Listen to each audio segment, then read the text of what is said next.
Hello students, I am Dr. Rana, consultant gynecologist at Usha Bansal Nursing Home.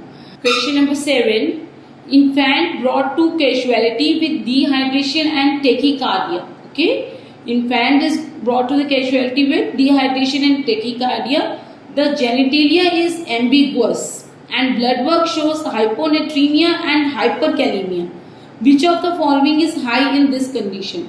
17 hydroxyprogesterone, 3 beta hydroxysteroidal dehydrogenase, 11 beta hydroxylase, 21 hydroxylase. Okay, सो इस सबसे पहले तो हमें इसके लिए एड्रीनल ग्लैंड की फंक्शनिंग पता होनी चाहिए. ठीक है, चलिए हम देखते हैं. जैसे हाइपोथैलेमस पिट्यूटरी ओवेरियन एक्सिस होती है मिनार्के लाने के लिए और ओवरीज के फंक्शन के लिए, यूट्रस के फंक्शनिंग के लिए, बिल्कुल वैसे ही एड्रीनल ग्लैंड की फंक्शनिंग होती है. ओके, एड्रीनल ग्लैंड में भी हाइपोथैलेमस पिट्यूटरी एड्रीनल एक्सिस होती है. Okay, let's see. ये हाइपोथैलेमस से रिलीज हुआ corticotropin releasing hormone which acted on pituitary and pituitary releases ACTH. अब this ACTH act on adrenals. Okay, adrenals. अब एड्रीनल क्या करते हैं? कोलेस्ट्रॉल को 3 चीज़ों में बदलते हैं. कोलेस्ट्रॉल जो हमारी बॉडी में होता है उसको 3 चीज़ों में बदलते हैं. Number 1 is aldosterone, number 2 is cortisol and number 3 is androgens. Okay, let's see how they convert. Cholesterol से बनता है, ये हम इसलिए देख रहे हैं ताकि जो है हम क्वेश्चन का आंसर कर सकें. ठीक है, कोलेस्ट्रॉल से बनता है प्रेगनेनेलॉन. ठीक है, ये नाम थोड़ा कॉम्प्लिकेटेड है. नैने कौन है? माधुरी दीक्षित के हस्बैंड. सो प्रेगनेंसी में नैने से लॉन लेना. Okay, so pregnenolone and this pregnenolone gets converted into progesterone. ये तो फैमिलियर नाम है. Progesterone gets converted into 17 hydroxy progesterone. ठीक है, which gets convert into androgens. ठीक है, अभी मैंने बताया एड्रीनल ग्लैंड ने क्या क्या बनाना है? Androgens, aldosterone and cortisol.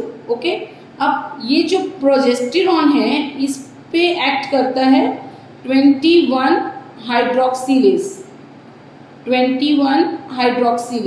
Okay, और ये क्या बन जाता है? एल्डोस्टेरॉन.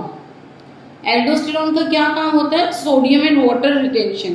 17 हाइड्रोक्सी प्रोजेस्टेरॉन पे यही 21 हाइड्रोक्सीलेज एक्ट करेगा और ये बन जाएगा कॉर्टिसोल. ओके, अब तीनों चीजें बन गई ना कोलेस्ट्रॉल से. एड्रिनल का काम हो गया पूरा, जो ACTH ने कहा था एड्रिनल काम करो अपना, तो कोलेस्ट्रॉल से बन गया एल्डोस्टेरॉन, कॉर्टिसोल और एंड्रोजन. ओके, नाउ अब ये तीनों जो हार्मोन्स बने हैं, ठीक है, तीनों हार्मोन्स जो बने हैं एल्डोस्टेरॉन, एंड्रोजन एंड कॉर्टिसोल, इनमें से सिर्फ कॉर्टिसोल और एंड्रोजन्स ही नेगेटिव फीडबैक कर सकते हैं हाइपोथैलेमस को. ठीक है, कॉर्टिसोल और एल्डोस्टेरॉन ही बता सकते हैं हाइपोथैलेमस को, नेगेटिव फीडबैक दे सकते हैं कि बहुत हो गया, हार्मोन सफिशिएंट है, अब हाइपोथैलेमस अब कम कर दो काम करना. ठीक है, बंद कर दो. ठीक है, so negative feedback is not by androgen, it is only by aldosterone and cortisol. Okay, now let's see कि अगर 21 हाइड्रोक्सीलेज की डेफिशिएंसी हो जाएगी. ठीक है, 21 हाइड्रोक्सीलेज की डेफिशिएंसी हो जाएगी. ठीक है, तो क्या होगा? अगर 21 हाइड्रोक्सीलेज की डेफिशिएंसी हो जाएगी तो ये कॉर्टिसोल भी नहीं बनेगा और एल्डोस्टेरॉन भी नहीं बनेगा ना. ठीक है, और ये सारा नेगेटिव फीडबैक पाथवे भी नहीं होगा. तो क्या होगा? किसी ने हाइपोथैलेमस को रोकना नहीं है कि आप काम बंद कर दो. ठीक है, किसी ने रोकना नहीं है कि कि आप काम बंद कर दो, तो hypothalamus will keep on working, ठीक है। तो क्या एक्सेस में हो जाएगा, क्या एक्सेस में हो जाएगा, CRH will be in excess, ठीक है, pituitary will be in excess, AC adreno sorry pituitary excess में कैसे हो, ठीक है, pituitary will not be in excess, adrenocorticotropin hormones excess release होगा, रिक्वायरमेंट से ज्यादा रिलीज होगा, ठीक है, ठीक है। और adrenals will keep on working, कोई किसी ने इनको स्टॉप नहीं करवाना, क्योंकि नेगेटिव फीडबैक तो हमारा बंद हो गया ना, नेगेटिव फीडबैक कॉर्टिसोल और एल्डोस्टेरोन देते थे, now they are not being synthesized due to the deficiency of 21 hydroxylase, okay. अब एड्रीनल्स ज्यादा फंक्शन करेंगे तो क्या हो जाएगा, एड्रीनल हाइपरप्लेसिया, और उसी के साथ ही जो ये एंड्रोजन्स हैं वो ज्यादा सिंथेसाइज हो जाएंगे, एड्रिनल्स ज्यादा फंक्शन करेंगे तो हो जाएगा एड्रिनल्स का हाइपरप्लेजिया, ठीक है। और प्रेग्नेनेलोन भी ज्यादा बनेगा, ठीक है, प्रेग्नेनेलोन भी ज्यादा बनेगा, प्रोजेस्टेरोन भी ज्यादा बनेगा, एंड 17 हाइड्रोक्सी प्रोजेस्टेरोन भी ज्यादा, सारी ये पाथ जो है ये हाइपर एक्टिवेट हो जाएगी एड्रिनल की, ठीक है। So let's see in congenital 21 hydroxylase deficiency क्या होगा,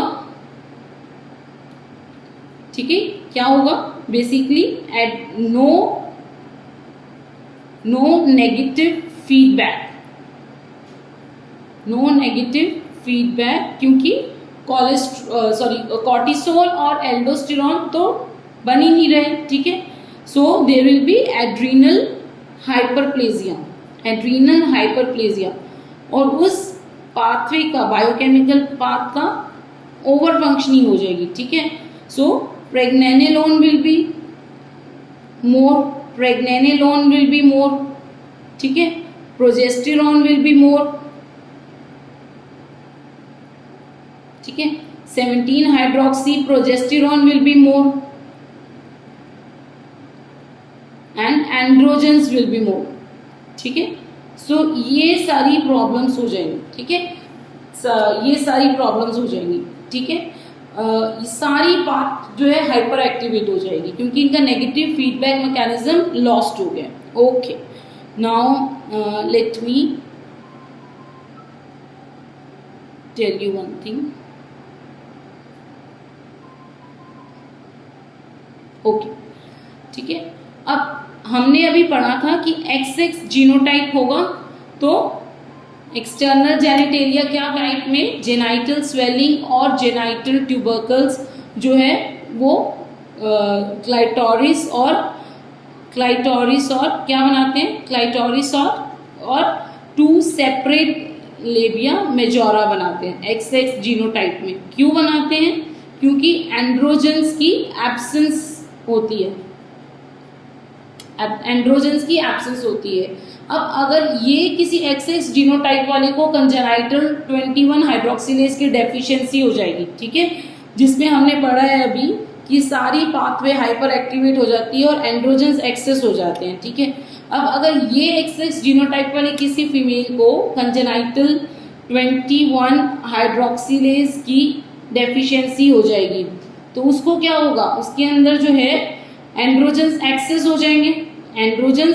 हो जाएंगे, अब उसका जो एक्सटर्नल जेनिटेलिया है यानी कि जेनाइटल ट्यूबरकल क्या बनाएगा, अब उसको तो एंड्रोजन मिल गए ना, अब चाहे वो फीमेल जीनोटाइप था उसका जेनाइटल ट्यूबरकल बन जाएगा पेनिस, ठीक है, ग्रो कर जाएगा ना, एंड्रोजन्स मिल गए, 21 हाइड्रोक्सिलेज डेफिशिएंसी ने एंड्रोजन्स दे दिए, ठीक है, तो अब उसका जेनाइटल ट्यूबरकल बन जाएगा पेनिस, और उसके जो जेनाइटल स्वेलिंग्स थी वो क्या बनाएंगी,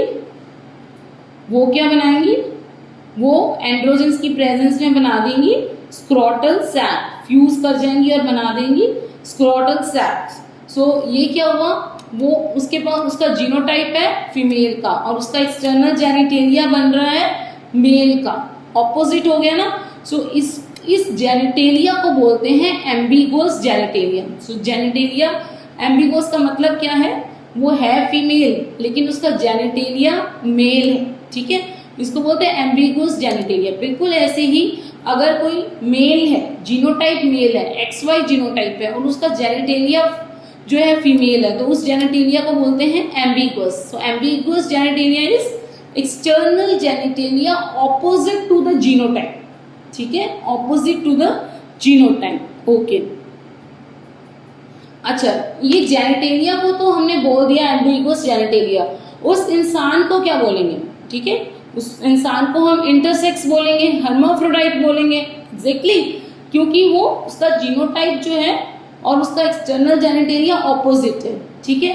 पर इसको हम ट्रू हर्माफ्रोडाइट नहीं बोलेंगे, सूडो हर्माफ्रोडाइट बोलेंगे, ठीक है। अगर जीनोटाइप फीमेल का है, ठीक है, जीनोटाइप फीमेल का है और जेनिटेलिया मेल का है, इसको हम बोलेंगे फीमेल सूडो हर्माफ्रोडाइट, ठीक है। तो सूडो हर्माफ्रोडाइट हम मेल बोलेंगे फीमेल बोलेंगे, ये डिसाइड करता है जीनोटाइप। अगर उसका जीनोटाइप जो है फीमेल का है तो उसे हम फीमेल सूडो हर्माफ्रोडाइट बोलेंगे, ठीक है। तो फीमेल सूडो हर्माफ्रोडाइट में जीनोटाइप होगा XX और फिनोटाइप होगा मेल, और उसका एग्जाम्पल है कंजेनाइटल एड्रिनल हाइपरप्लेजिया, ठीक है, क्योंकि इसके अंदर 21 हाइड्रोक्सिलेज डेफिशिएंसी की वजह से नेगेटिव फीडबैक मैकेनिज्म चला जाता है और एंड्रोजन्स एक्सेस में हो जाते हैं, ठीक है। अब जो है मेल सूडो हर्माफ्रोडाइट क्या होगा, जो उसका जीनोटाइप है वो है XY और फिनोटाइप है फीमेल, उसका एग्जाम्पल है टेस्टिकुलर फेमिनाइजिंग सिंड्रोम। अभी हम थोड़ी देर में इसको भी पढ़ लेंगे। और इन दोनों सूडो हर्माफ्रोडाइट्स के जेनिटेलिया को क्या बोलेंगे, एम्बिगुअस जेनिटेलिया, ठीक है। So all pseudo hermaphrodites have ambiguous genitalia, है ना। सूडो हर्माफ्रोडाइट उस इंसान को बोलेंगे और उसके जेनिटेलिया को एम्बिगुअस बोलेंगे, ठीक है। चलिए, अब ट्रू हर्माफ्रोडाइट क्या होते हैं। अगर ये सूडो हर्माफ्रोडाइट है तो ट्रू हर्माफ्रोडाइट क्या होते हैं। ट्रू हर्माफ्रोडाइट वो होते हैं जिनमें XX जीनोटाइप भी है और XY जीनोटाइप भी है, ठीक है, जिनके गोनाड्स जो हैं वो टेस्टिस भी हैं और ओवरीज भी हैं, दोनों हैं, और उनका एक्सटर्नल जेनिटेलिया मेल भी है फीमेल भी है, ठीक है, उसको बोलते हैं ट्रू हर्माफ्रोडाइट। ओके, ना कि सिर्फ जीनोटाइप और फिनोटाइप ऑपोजिट है तो उसको बोलते हैं सूडो हर्माफ्रोडाइट।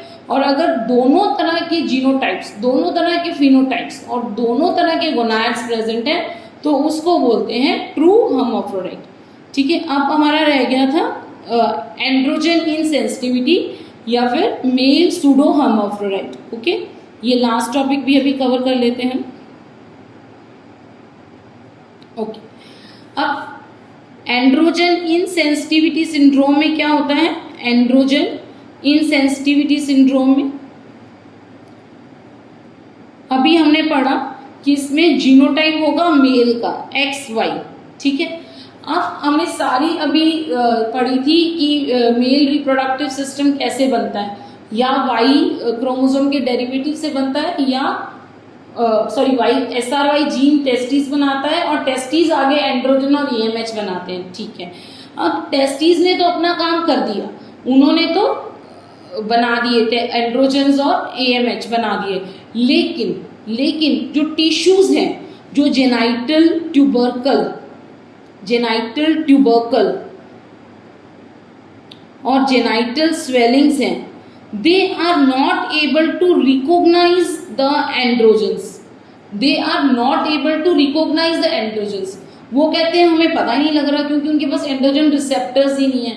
एंड्रोजन की एब्सेंस में जेनाइटल ट्यूबरकल क्या बनाएगा, अब इसके पास रिसेप्टर्स नहीं है, वही इसका नाम है ना, एंड्रोजन इनसेंसिटिविटी सिंड्रोम, ये रिकॉग्नाइज ही नहीं कर पा रहा, ठीक है। तो जेनाइटल ट्यूबरकल क्या बनाएगा, क्लाइटोरिस, ठीक है, और जेनाइटल स्वेलिंग्स क्या बनाएंगे, टू सेपरेट लेबिया मेजोरा, ठीक है।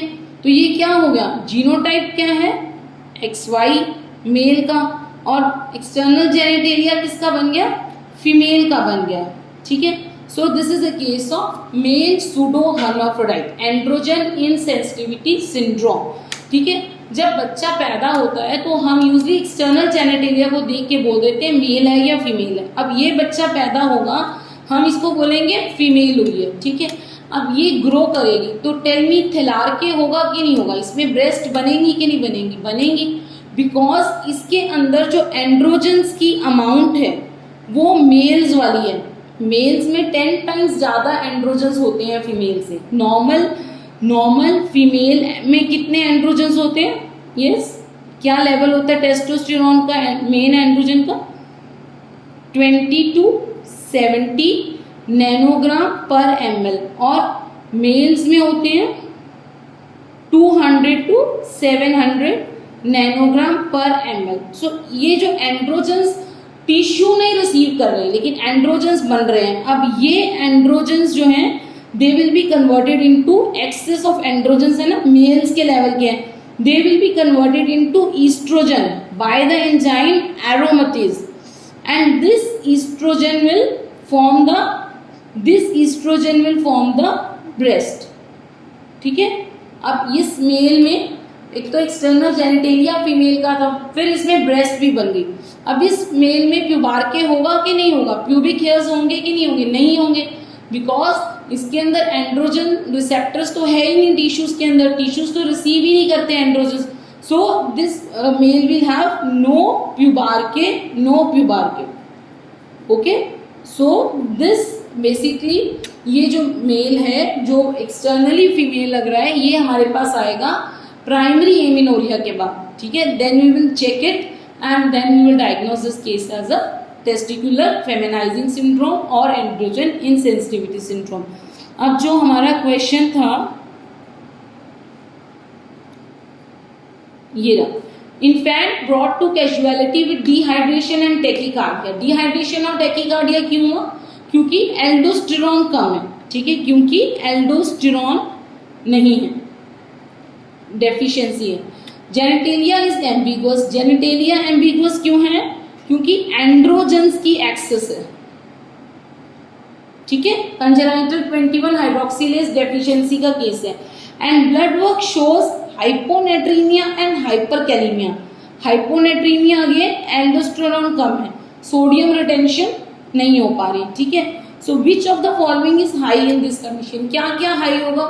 नेगेटिव फीडबैक जो नहीं हो रहा, अभी हमने पढ़ा था कि ये वाला नेगेटिव फीडबैक मैकेनिज्म जो है ये लॉस हो जाने की वजह से ये पूरा पाथवे हाइपर एक्टिव हो जाता है। ठीक है, ये रहा, तो एड्रीनल हाइपरप्लेजिया होगा, एक्सेस प्रेग्नेनोलोन होंगे, एक्सेस प्रोजेस्टेरोन होंगे, एक्सेस 17 हाइड्रोक्सी प्रोजेस्टेरोन होगा, एक्सेस एंड्रोजन होगा। ठीक है, सो ये जो है एक्सेस, इसका आंसर होगा which of the following will be high whole pathway adrenal का हाई हो जाएगा। ठीक है, 17 hydroxy progesterone। Okay, I hope you like this video. Please subscribe my channel, share this video to all the FMGS aspirants so that they too can get benefited from this. Thank you.